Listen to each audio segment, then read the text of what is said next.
country man. Ain't no lot to see. All those plans I made for myself, I got nobody else to lean on.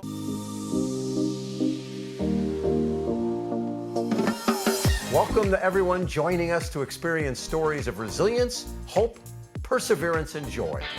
Move over to a sport chair, basketball wheelchair. Category of Best Video are... We love you guys.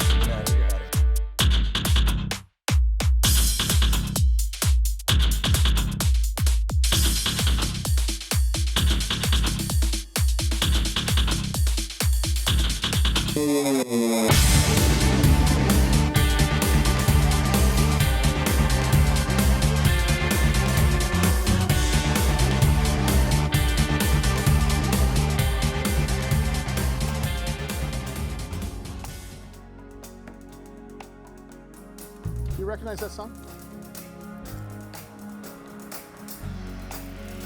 Big Biz Show. That's it.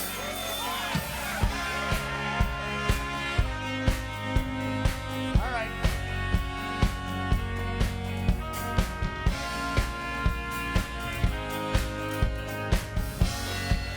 Great to have you along today. Big Biz Show continues. Costa, Pele, and of course the Stubbs brothers, CJ Stubbs, Garrett Stubbs, Philadelphia Phillies. Astros organization, soon to be the Astros, right? I got to ask you about what's a day in the life of a Major League Baseball player? You know, we've had rock stars on here, and we've said, "What do you do?" I remember one thing Nathan East said, and I remember one thing I forget. Ted Nugent said one time. He goes, "Man, you sleep 8 hours, you play 2 hours, you do a sound check for an hour. Okay, there's another 12 hours left in the day. So what?" You're not just, to Mike's point, you're not showing up at 6:45 and playing at 7:05. No. What's a day look like? Yeah, so, well, funny enough, though, people do think that if we have a 7:05 game, they're like, hey, do you want to grab dinner before the game? And I'm like, yeah, you know, maybe I just show up at 7:30. I don't know. It shouldn't be too big of a deal. Oh, wait. Oh. But yeah, I mean, we wake up pretty late in the day because we get home at, midnight, 1 a.m., Yeah. 2 a.m. If it's not a travel night after the game the night before. Or if a game goes long. I mean, Or the we game saw goes some long. crazy games this year that Oh, went yeah. into, Extra inning games, I mean, some games go 4+ hours. And Yeah. so we're waking up later in the day around like 11 o'clock, and then we basically go get breakfast at what would be lunch. Yeah. And honestly, we're at the field at 2 o'clock, 2:30 at the latest. So 4 or 5 hours in advance or Yeah. better. Yeah. Really? And so by the time we get there, we start doing our prep work. Some guys have a lift that day. And then from then we have batting practice, defensive stuff. And then an hour before 2 hours before the game, the home team will come off. And then the visiting team will go on for about an hour. And then everybody's off an hour before the game.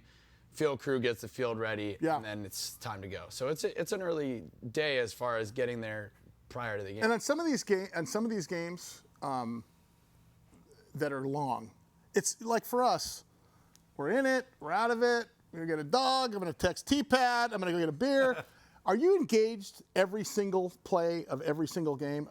Like you're in it. Yeah, you absolutely are, because it's that moment that you check out. I mean, especially our position, right? We're both catchers. So if you check out for one pitch, ball's by you. Yeah, So that's true. even if you're not that position, if you're in another position, it always seems that if you start looking down at the ground in that very moment, ball's going to get hit to you. Yeah, amazing. No, I tell you what's amazing about Garrett, as I said, we knew him in the community when he was growing up because you heard his name and the USC thing. For us, it was that guy's going to USC. And to be honest with you, as a guy who coaches, I'd look at your body size, and I go, man, it's going to be tough to make it. And the one thing I love about baseball is you don't have to be the biggest guy, and CJ's a little bit bigger of a build, but the eye test and how hard it is to basically be found by a scout to say he can play through his body size. David Eckstein was very small, won MVP of the World Series. I mean, again, you're beating the odds. My question is, right now you're with the Phillies, World Series team. You're playing behind JT Realmuto, the best catcher in baseball right now. Is it to a point where I have been in the big leagues for a while, I'm learning a bunch from him, but at the same time, one day I want to be a starter too, whether it's with this team, with another team, but before my career's over, I want to be an everyday guy. Yeah, I mean, of course, you always want to be in there every single moment that you possibly can get. And fortunately for me, I am playing behind the #1 catcher in the world. In the world. I mean, there's no one that even touches him. And, you know, some people see that as a negative because, you know, I don't get my opportunities like I would if I was playing behind somebody that, you know, isn't quite as good as he is. But like to your point of just being able to learn from the very, very best. I mean, I don't think that you can get a better opportunity in whatever you're doing if you're in a room with the best that's ever done it or is doing it at that time. So, yeah, I hope that in the future, you know, I do get an opportunity to be the #1 guy, whatever team that may be for, San Diego Padres. How many times have I said it? Yeah. How many times have I said it? Yeah. Right? But in a heartbeat. it's been good, though. Speaking of body size, in Mike's mind's eye, that is what he's built like. When Mike wakes up in the morning, he's thinking CJ Costa. Fortunately, it's a big me. white skin avalanche. When let it go. White Skin Avalanche is the name of our heavy metal band, by the way. How tough, with the catching background, how tough is that batter Rolodex to get? I mean, as far the studying, I mean, grouping with your pitchers and who's tossing that night, and knowing when someone steps up in the box, okay, I've got the computer in my head goes off, here's his sheet. Mm-hmm. I mean, does it just come with time? Or, I mean, how tough is the studying? Yeah, I mean, I think it has a lot to do with being organized. And, like, after you do it a lot, we get presented with a ton of information. Okay. So before the game, you have a pitcher's catcher meeting. Right. And so you're able to go over with the pitcher. And a lot of it is kind of just saying things. And there maybe you get an engaged pitcher who really is, like, taking all the stuff in. But oftentimes, maybe the pitcher really just wants to go see numbers and just throw.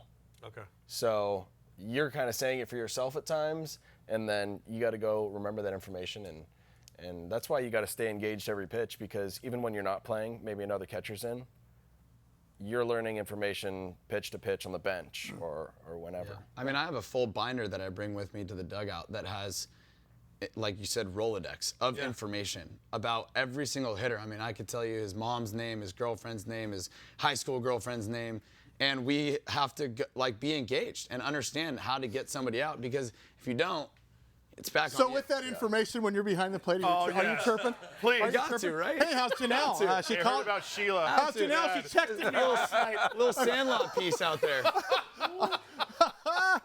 The 2 questions. Kids in the stands. You were a kid in the stands. In fact, I think we've got pictures of both of you guys with your parents at ball games as a kid. You ran down to third baseline. You ran down to first baseline before the games to get autographs.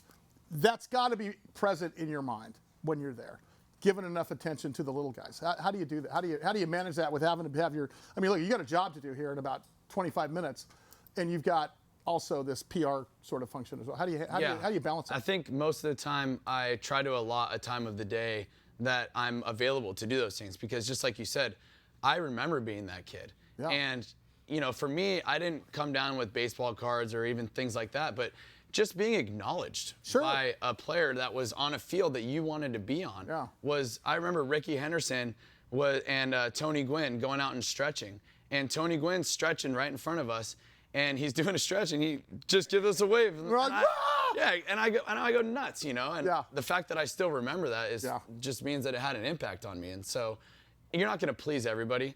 I'm sure there's somebody out there that was like, I was yelling Garrett's name and he didn't give me an autograph, you know, and it's going to happen. But to know that, you know, there are those moments that you do give. You know that you remember when you were trying out and you really wanted to make it? You know, one thing that I really wanted to make was your playlist.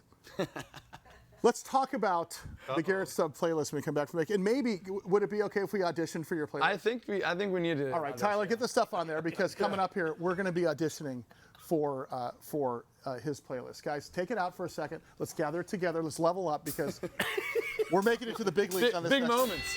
It just got serious.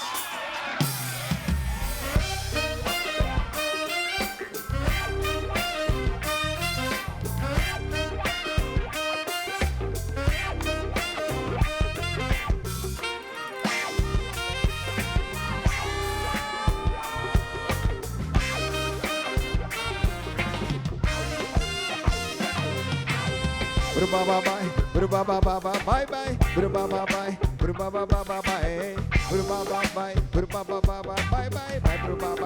Listen, they said this world was created by the Creator, who separate the land and sky from the water. He make a Adam and Eve and put them as partner in the garden of Eden. The two of them live together. She disobeyed the Almighty Father. She pick and eat the fruit and give her to Adam, and she turned out to be the first baby mother. We say now the family started to get larger. Them brothers too, some them never have no daughter. Hey, baby, young, that's a second the elder, and him turned out to be the first murderer. Me the doctor simply did the happiness and come over and me say, goodbye, goodbye, goodbye, goodbye, goodbye, goodbye, bye bye, goodbye, bye bye, bye bye, bye bye, bye bye, bye. One ding ding ding ding ding ding ding.